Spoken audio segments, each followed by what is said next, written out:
Hi everyone, my name is James Feeney. Welcome to or back to my channel. Today I am going to be talking about daily journaling and showing you a bit from my own daily journal.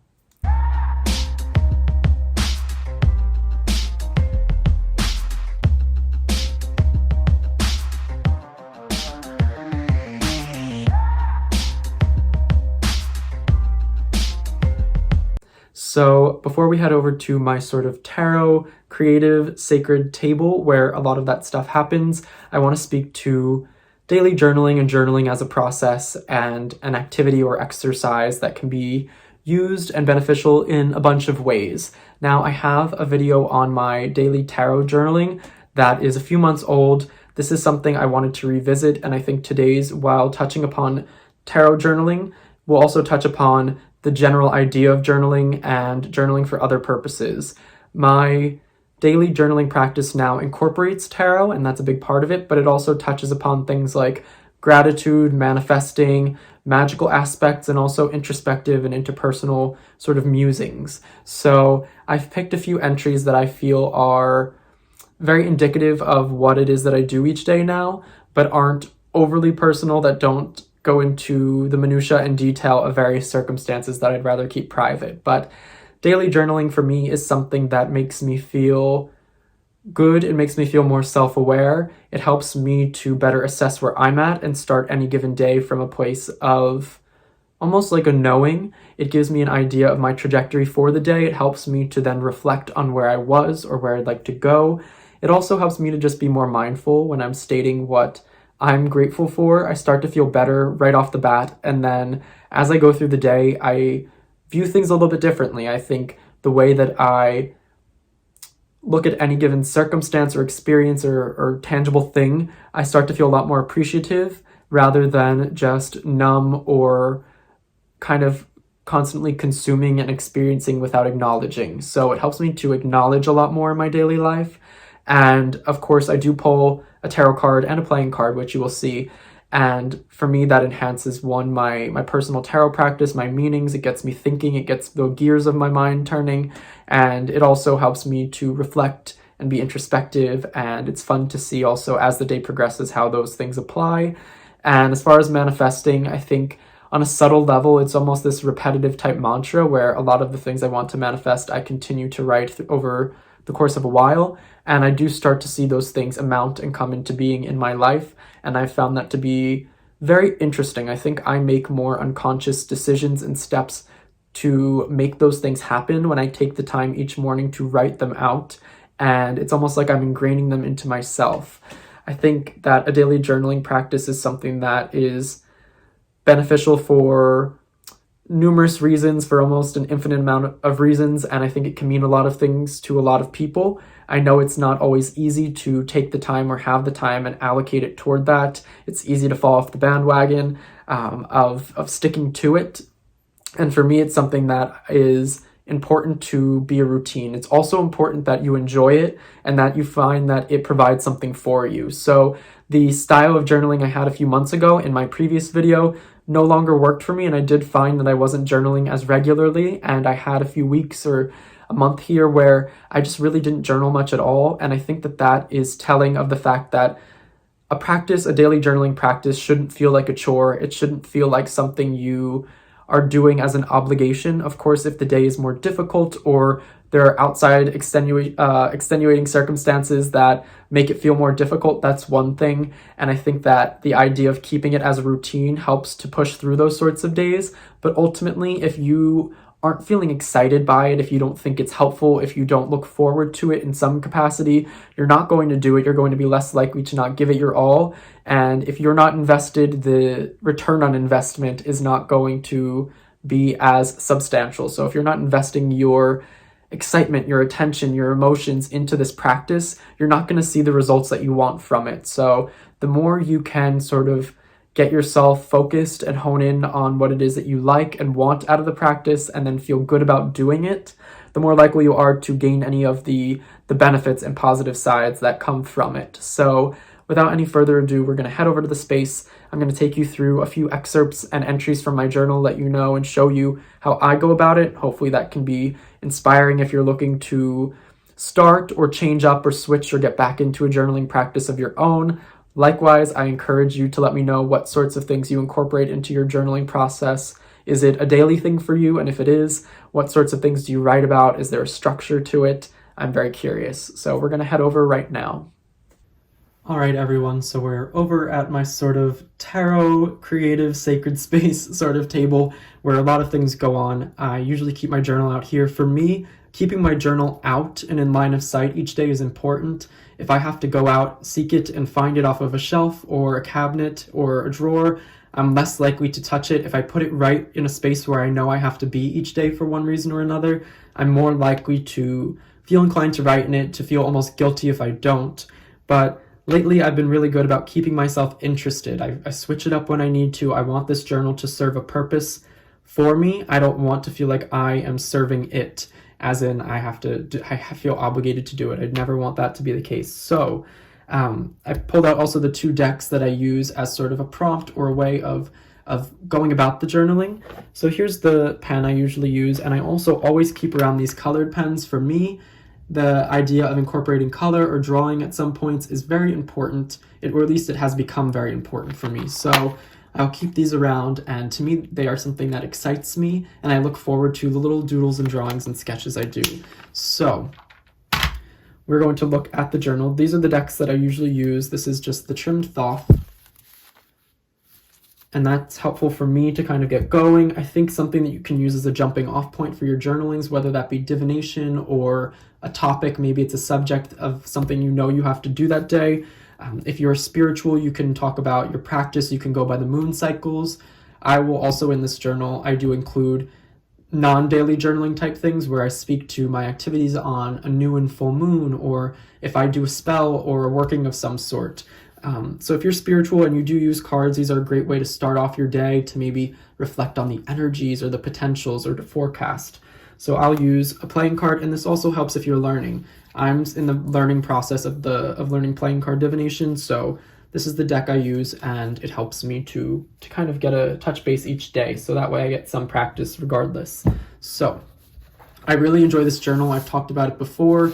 It's made of recycled materials. It has a hard cover, it feels. I just like the texture of it. Finding a journal that works for you. If I have a journal that I can't open and it stays open, my journal needs to be able to open and just stay flat without me doing anything, or else I feel like I'm holding open a door, pushing something down. It makes it harder to write on this side. So this journal opens very evenly. I also found that for me, dot journals work the best. And if there are lines, then I feel like I'm going outside of them and it feels just chaotic if I'm crossing those lines. If it's just a free flowing page with nothing on it, I find it hard to write in a straight line or to keep things organized. With the dots, it's for me the best of both worlds. So actually ask yourself what it is in a journal that's important, because for me, if I don't have a dot journal and it's very hard to keep open, it's much less likely that I will journal each day.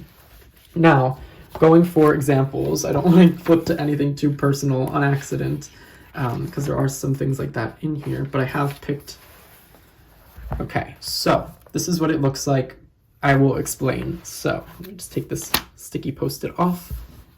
Now this is from the former day, and we'll get into what that is, but basically each day I start like this. I'll put the date, and then the 2 cards that I pull. I start with the cards before I write anything else. So that day I got the 2 of spades and the 6 of swords, and I guess I'll just read this. I'm not sure how legible it is. This day was, I would say, mediocre handwriting. Some days are really messy, some days are really neat. So sometimes it's a very practical thing where I'm reflecting on actual aspects of my life. I know in my former journaling video, I did have a more detached way of journaling where I would never apply it to my circumstances. I would be more theoretical and investigative with the card and its energies and potentials. I would say now, even when I speak in a more abstract way, I am still speaking to my own experience, which makes this now a little bit more personal. That's kind of a step I've taken. So I'll read this out. When a bright beam of light illuminates the truth, who will fight to keep you in the dark? The truth is, it's likely no one but yourself cares as much about doing that to you as you do. You create and encounter obstacles that represent who you are, trigger and frustration, triggers and frustrations are unresolved, unhealed, and fearful parts of you simply aiming for self-preservation. As you can tell, I usually write this in the morning, and so grammar is not entirely important, and sometimes because it's sloppy, I have trouble reading my own handwriting. Treat them kindly and with patience. So this had to do with being self-aware of knowing that at the end of the day, I'm probably more invested in who I am and my healing process and knowing myself than anybody else is. So taking things overly personal wasn't helpful for me at that given point, and also focusing on being kind to myself and knowing that I'm the one that needs to do the healing work and investigative work inside of myself to understand why something upsets me or why it bothered me. And it's not meant to be selfish or, I would say, pessimistic in thinking that everybody's more into themselves than they are anybody else. I think that's just the actualities of life. We're going to think about our circumstances and how we're perceived much more than we are in the act of perceiving others. And then at the bottom, I've kind of taken to little doodles and sketches. These are really bad. I'm not a good artist at the best of times, but I do these extremely quickly, and I kind of mean for them to look messy. This one is actually even messier and such than normal, but I think what we have here is, I'm not sure, I think this was supposed to be a hand reaching down to comfort this person. This is me crouching, and they're all blue, and they kind of have this like blue aura around them. This kind of looks like a fire, but I didn't have any like skin tone, and I felt like coloring it in, so I kind of just had yellow and brown, as I thought maybe if I can mix them properly I can get a skin tone, which didn't work. And yeah, it's meant to be comforting the person. And then over here is more of the transformative aspect. This is the sun coming out. There's more of this orange, bright aura. And this was kind of correlating to something I was thinking about in terms of like energy and chakras and stuff. So this kind of felt like sacral and solar plexus energy, confidence, and relationships of creativity with the self.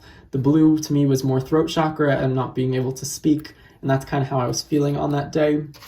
And then the other page I will use for gratitude and manifestation. So the way that I do this today, I'm grateful for, and I start this very early in the day usually. So this is not based on things I've had happen so far. So occasionally there are a few things that have already happened to me, but I try to put it in perspective, and I will be thankful sometimes for the same things many days, but I try to keep it to where not all of the things are tangible, actual objects or experiences. Some of them are a little bit more intrinsic and emotional and you know what I mean? So today I'm grateful for the time I have with the people I care about, the kindness I receive that makes it much easier for me to be kind to others. So people being nice to me, and I'm very fortunate in that way, and it makes it easier for me to be kind to myself, or vice versa. The really great and cozy hot chocolate I had, so I guess I had hot chocolate that day, and the jam session I had in my car. So I guess I had done some things that day, and I'd probably blasted music early in the morning driving somewhere and was screaming and singing at the top of my lungs, and I was very thankful for that. And then today I manifest happiness, contentment, a feeling of purpose, a belief in something greater, signs that will lead me to where I need to go. And I always write at the end of these, for the most part, love in all forms. That kind of feels almost like a Crowleyism or like a Thelema sort of tenet, like the idea of love being the ultimate thing in the universe, or the will and the love and all of that. But I really just mean love in all forms. To me, that just feels right. So apparently on this day, I was looking more for, I wanted signs, I wanted meaning, I wanted purpose, and those were all things I was trying to manifest. And by thinking about them and writing them as a hope for manifestation, I then am more attuned to looking for signs and signals and experiences that are going to give me that feeling. So that is just how that works. And then being grateful makes me more cognizant of the things that I am thankful for going forward in that day. Now, the next example I have is this one. This drawing is also interesting. It feels a little bit better than the last one, but still very messy, and that's kind of purposeful. I think if I really put in effort, I have taken art classes. I wouldn't say that I am even an average or mediocre artist. I'm definitely not, but I can create things that are more visually pleasing than this. I just choose not to. It's meant to be more expressionistic or something like that. So I'm picking ones that are pretty recent just because this is more of a recent development in my practice, and I want it to be true to where I'm at. So that day I got this day I've got the Two of Swords and the Eight of Hearts. Where shadow and light meet, where emotion and mental faculty mingle. Roam the lands rarely walked, be decisive but not divisive. Have fun but avoid recklessness. You are space inhabited by drawn curtains and open blinds. You dance from one scene to the next and deceive the audience, but who do you perform for? What about this act empowers you? How do you find authenticity in falsehood? So I guess I was kind of having maybe some sort of imposter syndrome, or questioning why my motives for certain things, like what they are, my internal landscape, and what's going on. So that was clearly the mood I was feeling in, and that's the mood that the cards were also giving me. So we went for that. And this is just a light bulb shining its light. This is supposed to be a hand blocking the light and casting a shadow. And that shadow is really, this is me. And most of what I know and think of myself and I'm capable of knowing is the shadow. So I just have this to go on. This is, I think, some core aspect. Maybe it symbolized my soul, my higher self, a higher force, a higher power. The hand was really a deeper, more true part of myself. And then the shadow feels like the surface level James, or the James that I get to see. And I have to make interpretations as to what this is based on what I can see, what is available to me. And then for the gratitude and such, I said that day, the fact that I'm very busy, so I was busy that day, I guess. The room I cleaned, so I cleaned my room, and that was this whole cathartic process. It was also part of this whole deck purging thing that I'm doing, so I was grateful. My dog, he kept busting in and out of the room, and he was just being really cute that day. The sun shining through my window, that was really just a pretty day, I think, and the kindness I am showing myself. So I was really trying to be kind to myself, I guess. And then today I manifest rest, peace, rejuvenation, is that what that says? Probably spelled wrong. Stability, success, abundance, contentment, purpose, happiness, and love in all forms. So I think I felt a little overwhelmed and busy, and I was more so looking to feel healed and comforted and held in some way by myself. So that's what I was trying to manifest. Now, what other entries do I have to share? Let's see, this one. Okay. I'm only doing 4, so if you want to skip ahead and this is not interesting, I just figured I would share and it might be helpful for somebody out there. You might get something out of it, and yeah, if you're just interested in hearing these things, maybe. So this one I put, I guess, a little bit more effort into. This, I guess, is me. Well, we'll get to that. So this day I got the 8 of Spades and the 9 of Wands. And I said, fire, a trial by fire, rising from the ashes, subjecting yourself to the flame, be burned and be purified. There is something to atone for. The past has manifest in a present that needs cleansing. Who are you now? Why are you discontent? What will really change if you get another chance? Will you squander it again? Do not be afraid. You are bold, and weather the firestorm. So this was me being a little bit harsh on myself. This was like a tough love sort of day, just in that I felt like I was kind of perpetuating cycles and patterns that I was unhappy with and then complaining about them. So that's really what this boiled down to, not to mention that these 2 cards really kind of got to the core of that as well.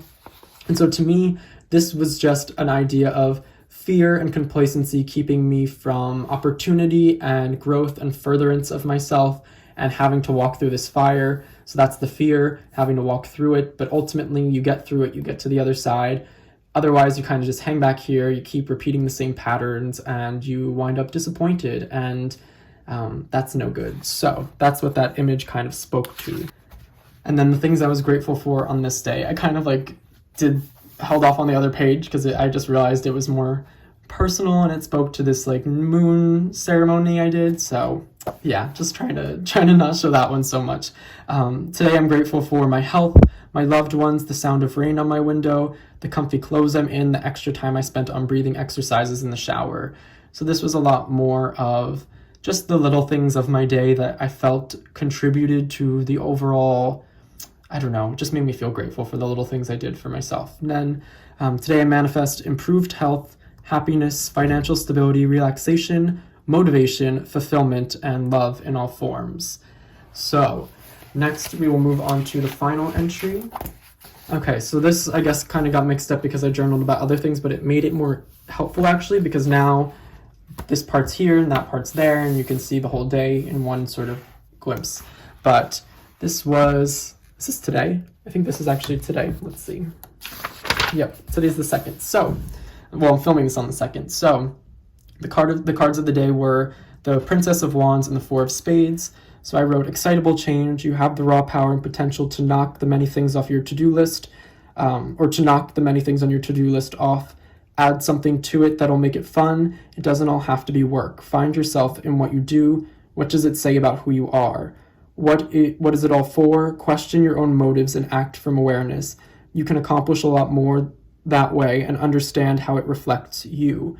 So this was about self-awareness, about questioning myself, about really being involved and an active participant in my day, in my reality, in my work. I think when we have a lot to do that feels unpleasant or like we just have to get it done, those mundane things, it's easy for us to go on autopilot and to sort of detach because we don't want to be involved in that process. We don't relish it. We don't enjoy it. But if we choose to be very conscientious and involved and aware and present in those moments, I think we have a lot that we can learn about ourselves. And I think it's just a disservice to ourselves to not be present and aware and constantly questioning who we are through the things that we do. Then the little animation or picture I drew here, I didn't color it today, I didn't feel called to, is me in the mirror. And so yeah, this is the mirror, that's me, and then me looking in the mirror, so that's that. And then today I wrote, I am grateful for the extra sleep I got when I ignored the first alarm. So I knew I had to get up at a certain time, but I kind of set my alarm earlier to get more things done. But then I was like, I really just feel tired. And so I'm going to give myself that sleep. The long, relaxing shower I allowed myself to have. So clearly I was just, be nice to yourself, James, give yourself these things. My kind family who loves me unconditionally, the freedom to explore my passion. So I'm thankful for those things today. And then today, I manifest coffee, much needed. So I guess, I was quite tired, and that extra sleep was also helpful. And then I also am manifesting very literally a kimchi rice bowl from seed to sprout. Clearly I'm hungry. I did actually get that to eat for lunch, so that was awesome. And they made it extra well today, and it's one of my favorite salad / bowl type things. So yeah, that was all these manifestations happened so far, the coffee and the bowl. Students for my tarot class, I am going to be conducting a tarot class in person at a studio, and I'm in the process of getting people signed up for that. So I want to manifest people who are interested. Financial abundance, which is one I write about often. Focus, so that way I can stay on task. Getting the to-do list done pretty much, which I'm doing a really great job at so far. Happiness, which is something I'm kind of usually writing in here because who doesn't want that each day? A greater sense of purpose. So like I said, with those daily things I need to do, finding something bigger that is kind of behind those things that contributes to who I am and my identity and my existence, and then love in all forms as I usually write. So that brings us to the end of the excerpts that I'm going to share, and gives you a sense of my daily journaling practice. I hope that was helpful and fun for anybody watching. Like and subscribe if you enjoyed this, if you found it interesting, entertaining, helpful. And if you want to, I will have probably already linked it, but my first video on journaling, which is really just allocated as a tarot journal video, I'll have that linked, and it might be helpful to watch that one as well. I might have just come at it from a different angle. This is where I'm at currently, and so it felt good to kind of offer a refresher, a reprise, and an updated version of what my daily journaling practice is, and speak to it in terms of keeping it interesting and how it ought to evolve as we change as people. So that's about all. Until next time, bye.